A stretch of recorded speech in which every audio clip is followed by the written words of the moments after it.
Hello everyone, you're listening to Mindset Matters with me, Ciara. This week I'm chatting to Kel Galavan.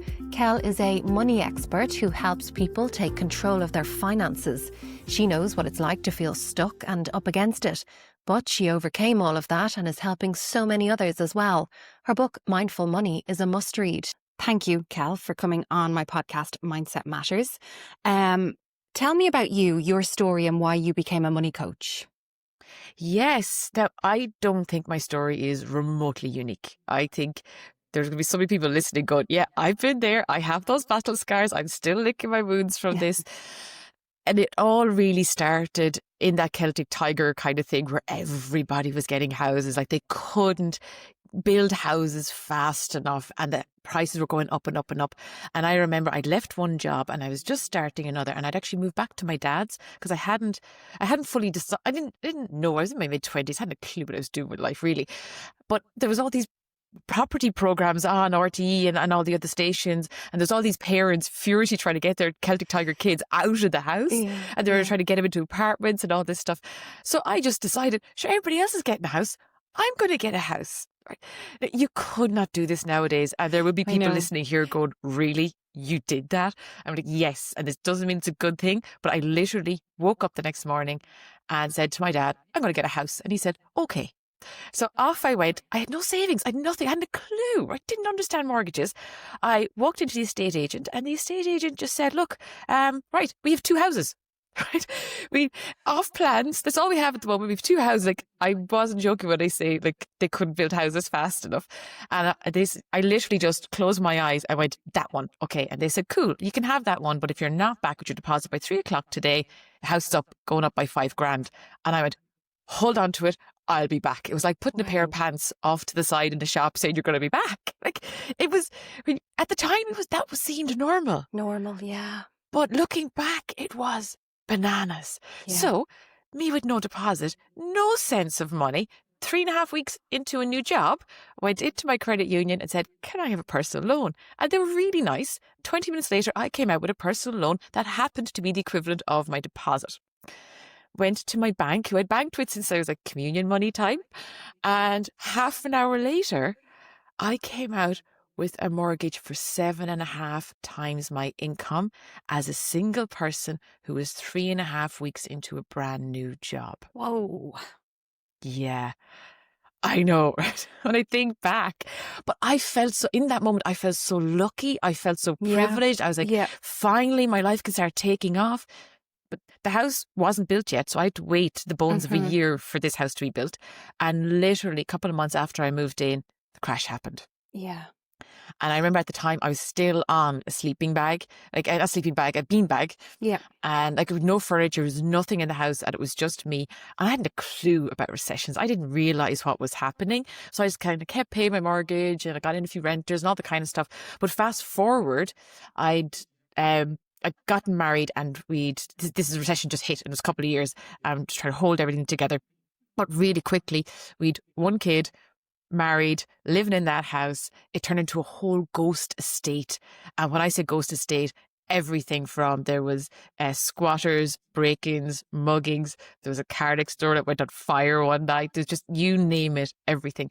But at that stage, I was pregnant with my second child, and the first one was obviously a toddler. And we were going out one day, and she went out onto our front lawn. It was a small front lawn. It was a semi-detached house in a small town in Ireland.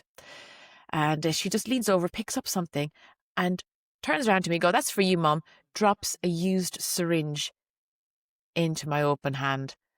And I went, whoa. Yeah. This is not where I want to rear my children. This is not what I signed up for. And at that time, the recession was in full blast. I was the only income coming in. My husband had been working with a company for 15 years. And like so many people, they'd started kind of in school, worked their way up along. So a lot of them didn't have the piece of paper, to go get a new job, and jobs were really tough. Yeah. So I was pregnant with a toddler, house in major negative equity, only my income coming in, and it was a mess, and we just had to get out of there. So we started renting. But when you rent, you still have to pay your mortgage. Yeah. You still have to pay that money back. And a mortgage is a serious piece of a loan that you get, and you have to pay it back. Doesn't matter what's going on in your life. No. So over the next 10 years, I just threw myself into work because we ended up selling that house for half what we bought it for and just carrying that debt with us. So we were carrying this 6-figure debt, a really heavy 6-figure debt, just my income for a long time. We were paying $2,000 a month in creche fees, plus renting and paying back that mortgage. Like, we had nothing. Like, the thought of a holiday, that was not on our radar. Like, that was never going to happen. But I remember the day that we got back up to zero, where our actual net worth was zero. And we're so happy. Like, it was a celebration. We were worth nothing, but it was the best day we had in the best part of a decade. Yeah. Like, it was amazing. But we were worth zero. Yeah, but it was a sense of freedom. Yes. Now we had a chance. Now we had a hope of building something. We weren't just throwing money into this pit for nothing in return. Yeah. So I had still kept throwing myself into work. And by that stage, we just really, really were frugal and whatever. And I don't recommend frugality and deprivation, but at that time we had to. But I remember studying for my master's, and I went in and I said, do you know what? I'm going to collect my kids from school. And my son finished a little bit earlier than his sister. So he was in maybe senior infants. She was in second class. I had to think about that for a second. So they weren't new to the school, and it's a really good school.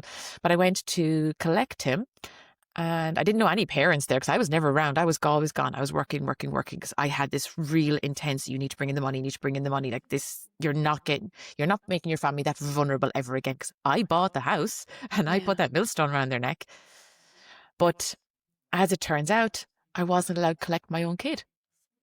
They said, we don't know who you are. You just can't collect a random kid from a school. And everybody knows the mom. Yeah. And I'd love to say the world was equal, but the moms, more often than not now, still collect the kids. And I was a mom saying, I'll collect my kid, and I couldn't.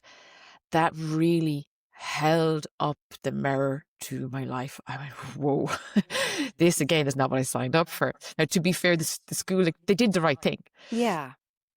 So, and they're really, really good schools. So that was as it should have been. But eventually I did get to collect them. I did get to bring them home. I still have them. But couldn't hand it back for long enough, though. But it really kind of held the mirror up to my life. And I went, this is not what I want either. Yes, now we have money coming in and now we are moving forward. But that's not, again, what I signed up for. So I spoke to my husband and I said, look, I need a year with these kids. I wasn't seeing them. And we sat down and we worked out the numbers. And we thought, okay, if I was to step away from and I was the breadwinner, from my career, could we make it work? So numbers might be tight, but let's give it a go. Mm-hmm. So I did. I handed in my notice. Right. No redundancy, nothing. I literally just walked away from a 16-year career. I had no idea what I was going to do, but I needed this time. Yes. And I said, I'm going to figure out life. Like I'm happy to work. Mm-hmm. There's those things I can't control. And my kids are just passing through. I realized that. And thankfully, I realized that when I did. And they're going to be off designing their own lives. I don't want to regret not being around. So in my naivety is how I'll put it, I opened up my first social media account and I started off a no spend year. And I thought, okay, this is my piece, my input into the family, that if I was going to cut our income in more than half, I was going to make what we did have work as hard as it possibly could. Yeah. And that's where I dived into that. And you know what, Ciara? It was the best thing I ever did for myself and my family. Mm-hmm. We ended up cutting our outgoings by over €27,500 that year. And we had the best year of our lives. Yeah. We still went on holidays. We did the same holiday like the year before I finished up, and the no spend year, 'cause my background is science. So I like to note things and track things, and I wanted to be a real year. I didn't want it to be like, just hiding in the house and hopefully December comes. Yeah. Yeah. So like the kids still had their swimming lessons. We still had the same holiday. Actually, the holiday in the no spend year cost us half what I had the year before. And that's staying in the same accommodation, pretty much the exact time of year. But instead of eating out a lot of the time, we had more picnics. We went to more play parks. We went to the beach a lot more. And it really, I did not do, the shop you do before you go on holidays where you buy literally a whole new wardrobe. I didn't do that. Yeah. And it ended up costing, and the kids did not notice the difference at all. No difference in their lives. And I was like, whoa. And that's when the penny started to drop with me when it came to money. That is not necessarily about the amount coming in. Like, yes, we need to bring in money. Hands down. Yes, that's part of the equation.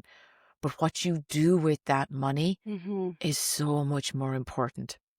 And from that, that's where the book came. That's where I requalified as QFA. Not that I work as a QFA, but I wanted to understand the whole system and know more about what I was talking about. And that brings me to where I am today, which is, and I'm so lucky, like I'm a coach. I have a course that helps people to get their money right and learn how to invest, because I think investing is so important. And it's something that has served me well over the years. And I get to work from home. I get to see my kids every day, and I get to work with amazing people. I could not have done that without everything that happened before. Yeah. It's interesting, isn't it? The way kind of life moves its own pieces. No matter what plans we have, life will move its own pieces and still push us in a direction that we may have never thought possible or never even featured in our radar.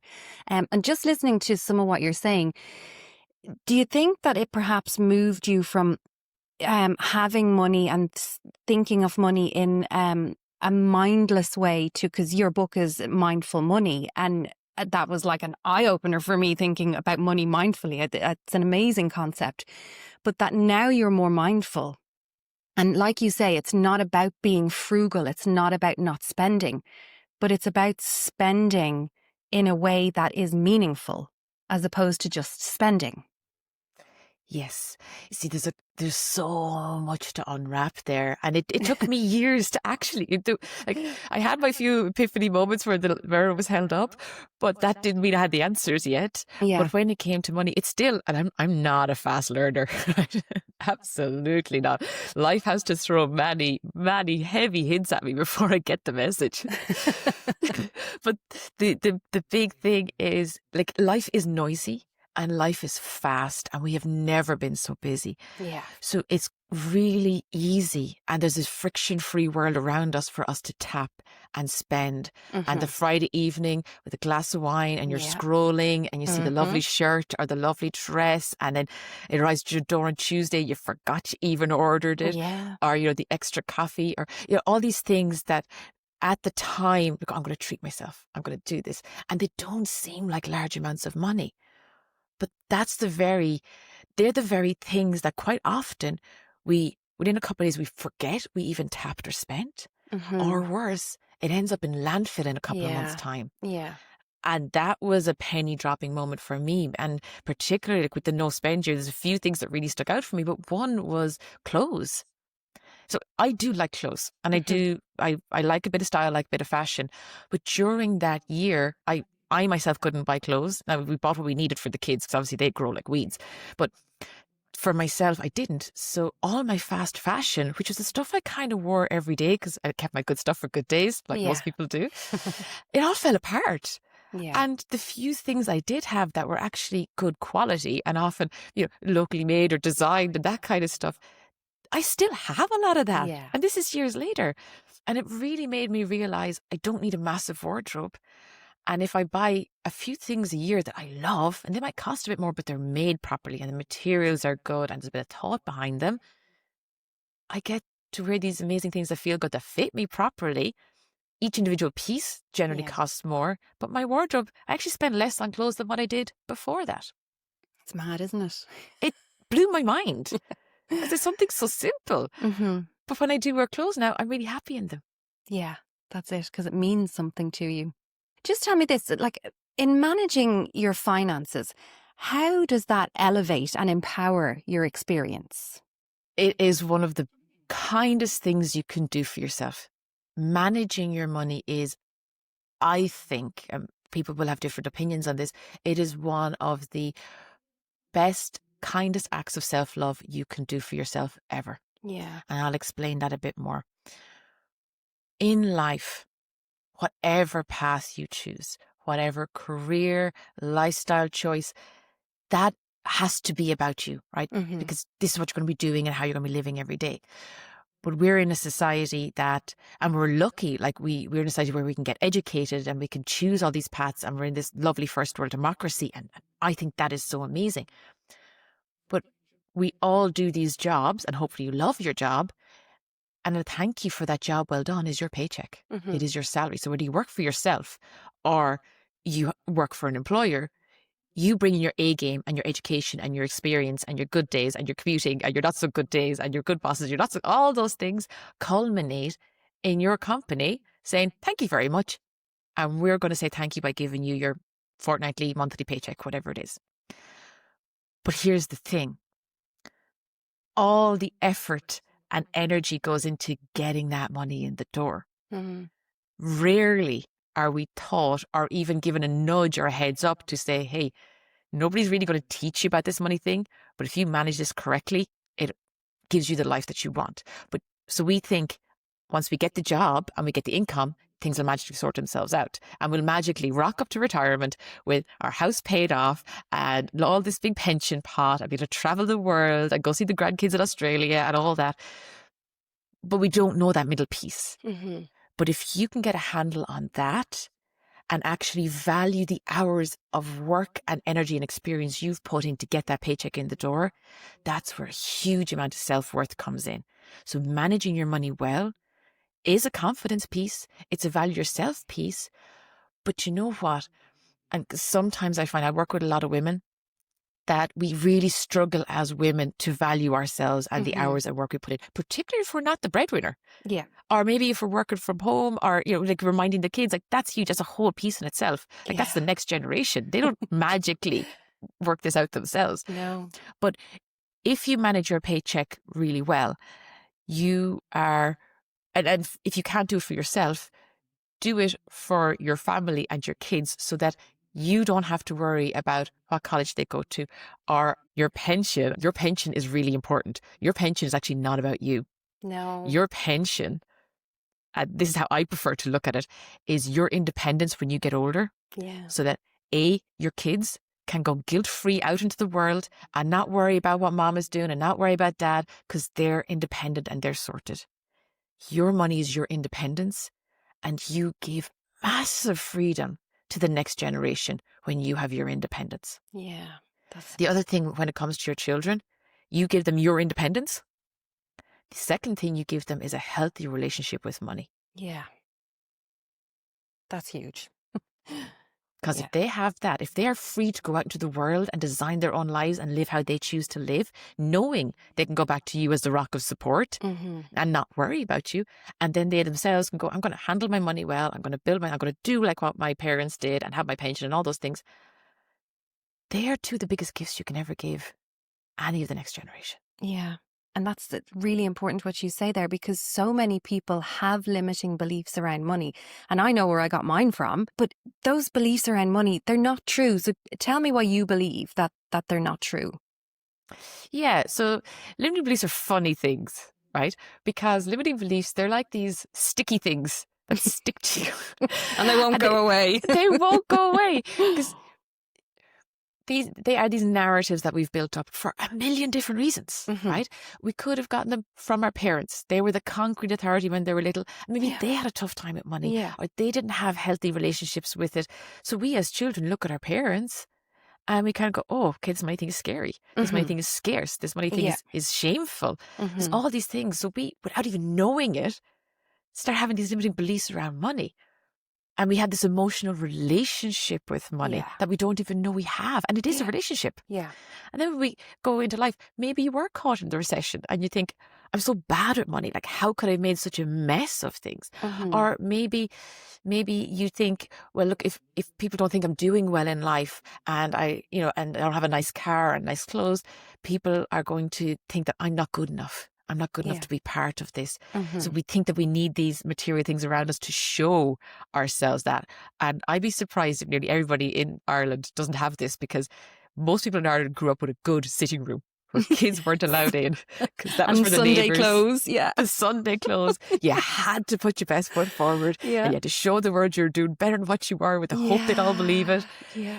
So we grew up with that. So no wonder we're mirroring that, because that's what we were taught to do.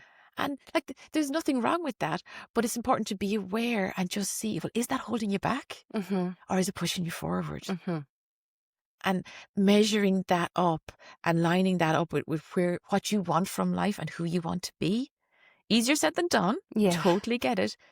But limiting beliefs are not you. No, They they're are not. internal narratives that we've clung on to. And we often don't realize we have them until we start questioning them. Yes, exactly. Yeah. And the other big piece for somebody out there, if they're thinking, oh, look, I'm a spender, I'll never be a saver, or I'll never be good enough, or any of these things, as long as you believe that, it's going to be really hard to move forward. Because you might have the facts in front of you. You might have the facts of, well, actually, I'm earning okay money. And actually, we do have a home. And we can go on holiday every year. And I can get a takeaway. All these facts are there. But if you believe that you're not good at money, no fact is ever going to usurp that. A belief is infinitely stronger than any fact. Yeah. And it's crazy how they dictate so much. You talk about something really interesting in your book, Mindful Money, about educating people around money, that we've never been properly educated in Ireland about money.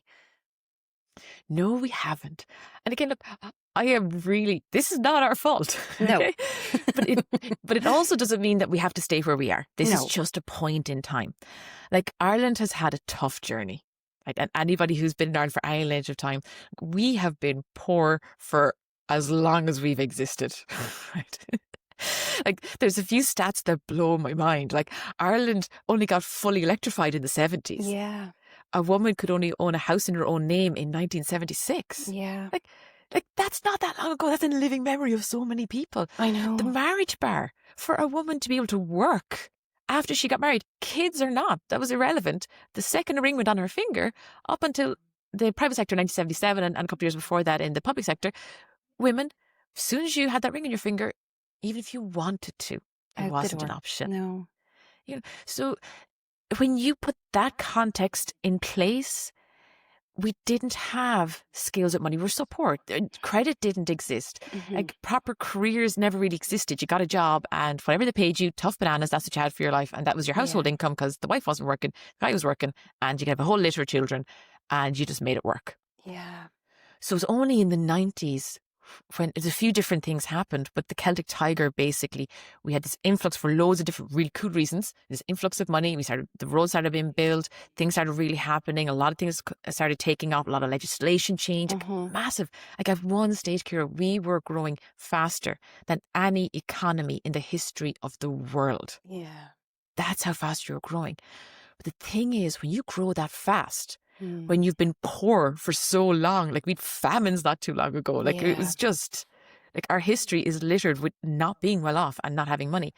And suddenly your trajectory is faster than anybody else in history. That doesn't mean the skill set comes with it. No. Just because it happens doesn't mean that we suddenly have all the skills to do it. So we're still catching up on that. And the other thing as well, that marriage bar was super significant in Ireland. Suddenly, and you and I would be of the generation where we're the first wave of women who could actually have it all, to use inverted commas here, to have it all. We could have careers, we could have families, we could get married. That didn't come with a rule book either. And we suddenly started going, well, I can do all these. And we started diving into education, and like, women in Ireland are so capable and so amazing at what they do. But we went so fast as well. We didn't give ourselves the chance to sit back and go, okay, I can have all these things, so I'm going to do everything. Yeah. As Instead opposed, of how do I do? How do I do it?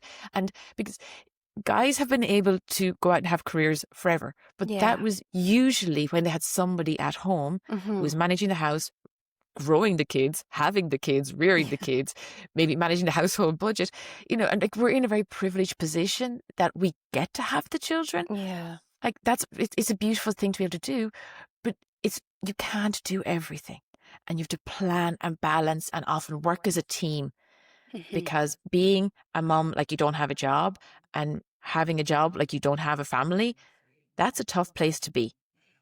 And it's not sustainable. I think women particularly need to go easy on themselves. Yeah. Because nobody in the world is expected to do that. And it is It is about the communication and the clarity and having a plan and going, okay, what are we doing? Okay, we might start a family. What's the next few years look like? And tag team it as best you can. Yeah. And it's starting to be facilitated now. There's more paternity leave and then this kind of thing. And this is amazing stuff to have. And it's to have the communication to allow it to happen. I'm conscious of, so both our situations, despite hardships in our lives, I would say that we haven't had it as rough as everybody else. So someone living at home with their parents or in an emergency accommodation, and they're on a waiting list for a house, and they feel like they're doing all they can, but it's just not working for them. And so I'm conscious that, you know, there may be people listening going, oh, that's well for them. What would you say to somebody in that situation to help them start to turn their situation around in terms of their finances and giving them a bit of hope, I suppose? Absolutely. And while I haven't been in the same position as some people there, I know what it's like to be in ridiculous debt and have the pin to my collar and really be looking at the last couple of euro in my hand going, what are we going to eat? I get that. Look, no matter what, this is a moment in time. Yeah.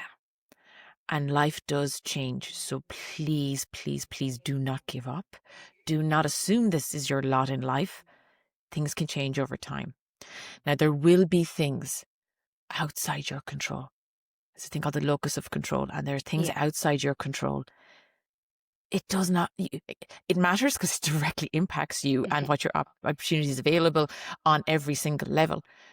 You can't control them. They're macro things. That's legislation. That's recessions. That political, geographical things. Like you can't control them. They are just a factor of the world that you are living in at this time.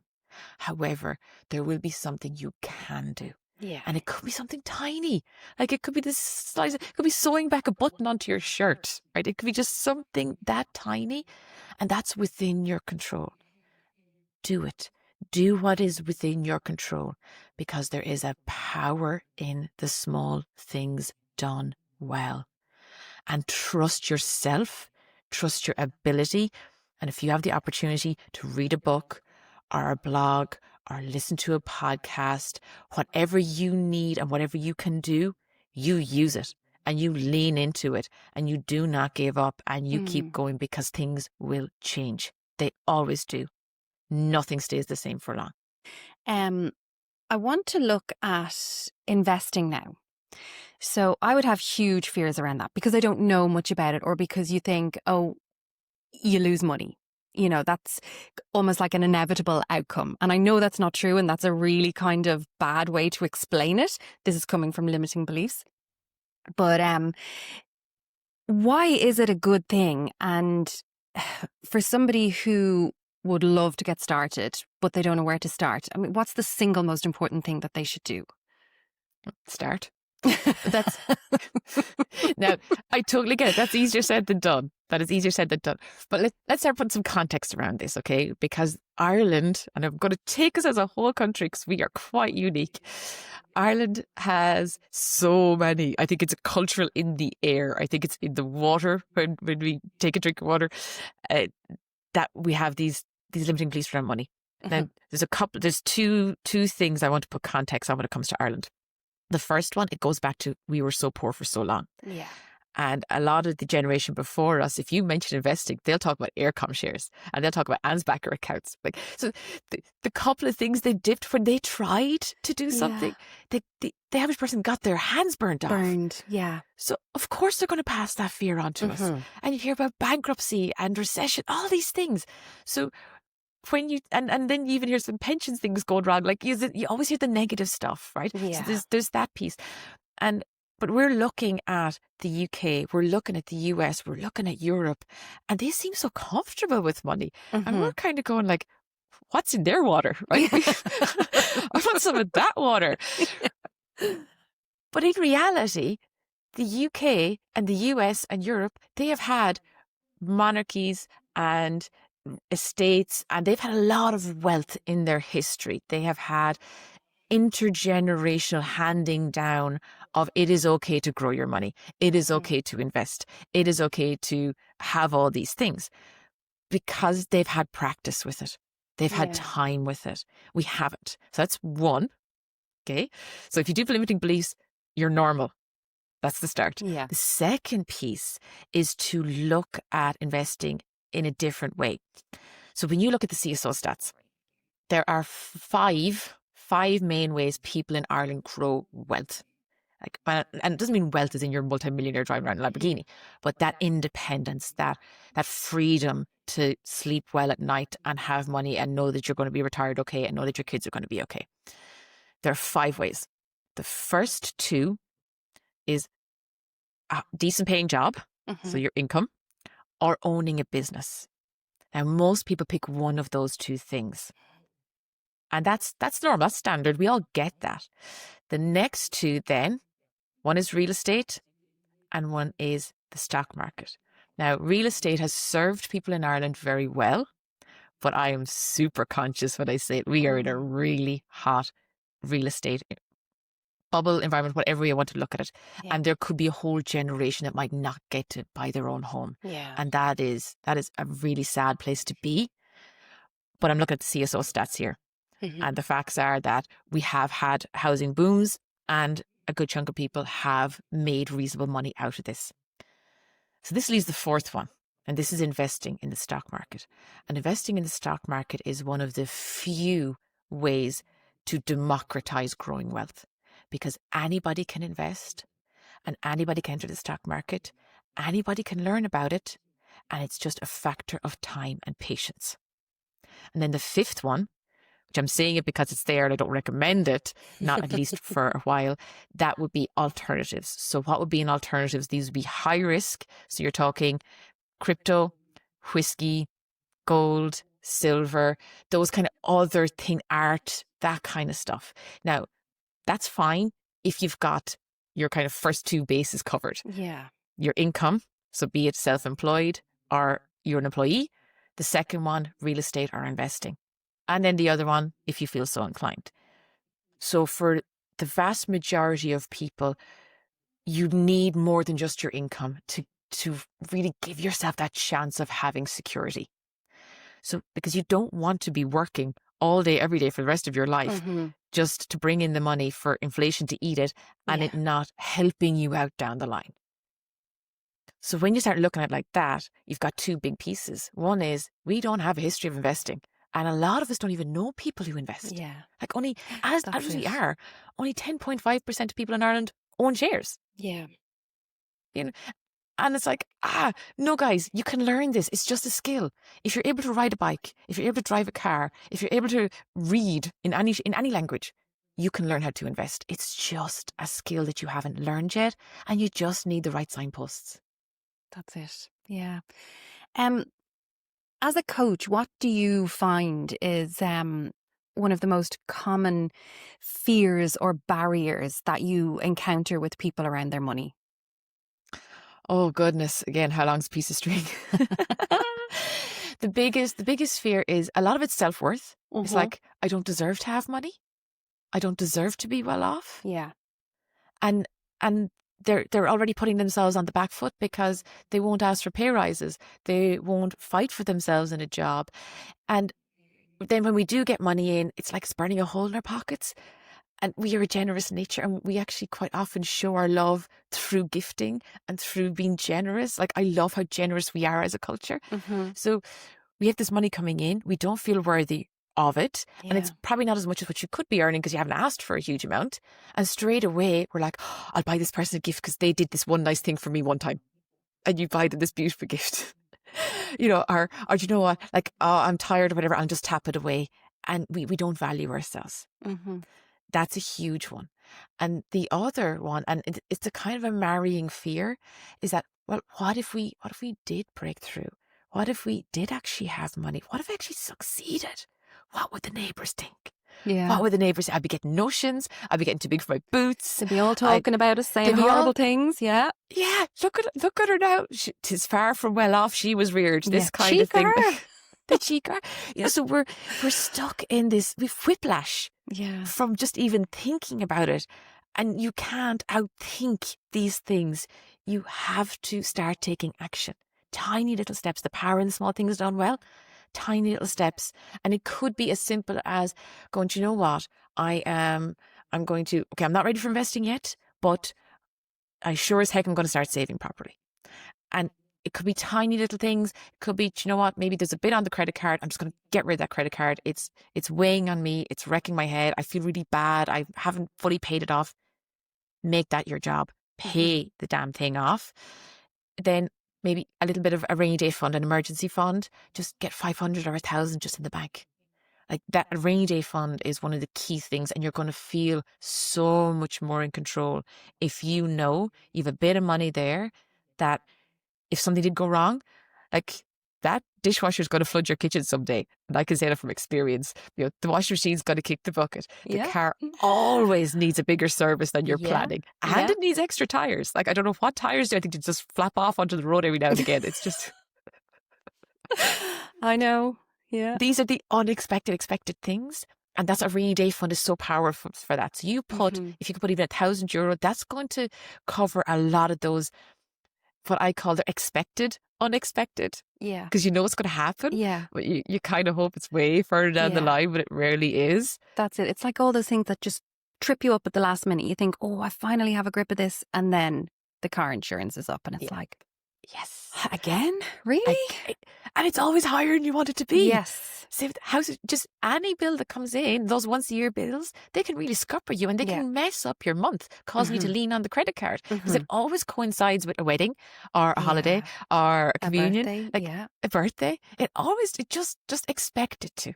So your rainy day fund helps you out with that. Yeah. And if you can get a rainy day fund under control, well, then you can get a sinking fund under control. And a sinking fund it's like a specific savings fund, and it could be the car. You know the car is going to need tires and tax and insurance and a way bigger service. Well, that's going to cost X amount in a year.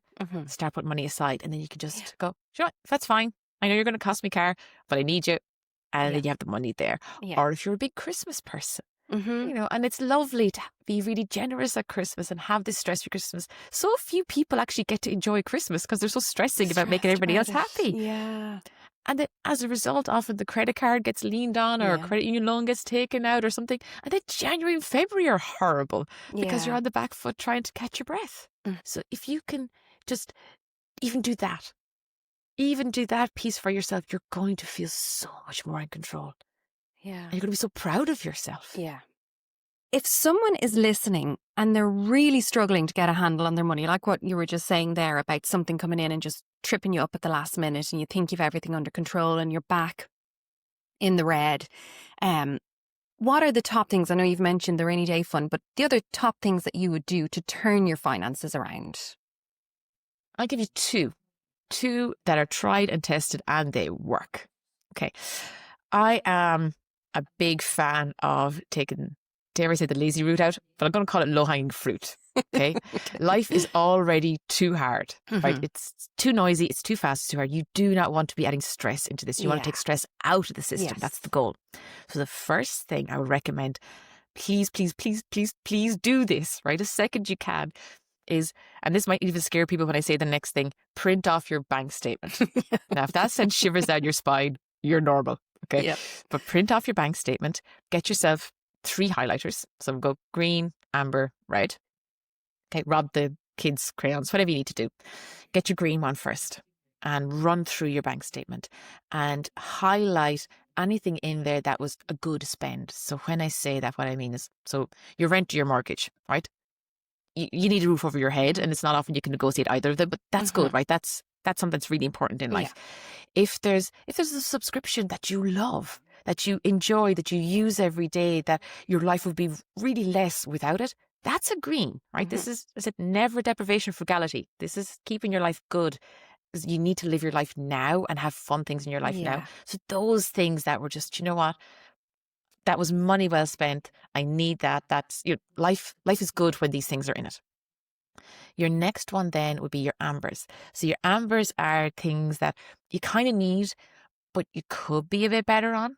So the electricity bill, maybe you haven't switched provider in a while. Same with like any of the insurances, shop around for those car tires, those kind of things. Yeah. Something that, your broadband, the simple things, if you haven't renegotiated them in a while, do it. Yeah. Right? Just get that money back, because broadband is broadband. Electricity, you don't get higher quality electricity. No. Like, you turn on the kettle, it heats up the water.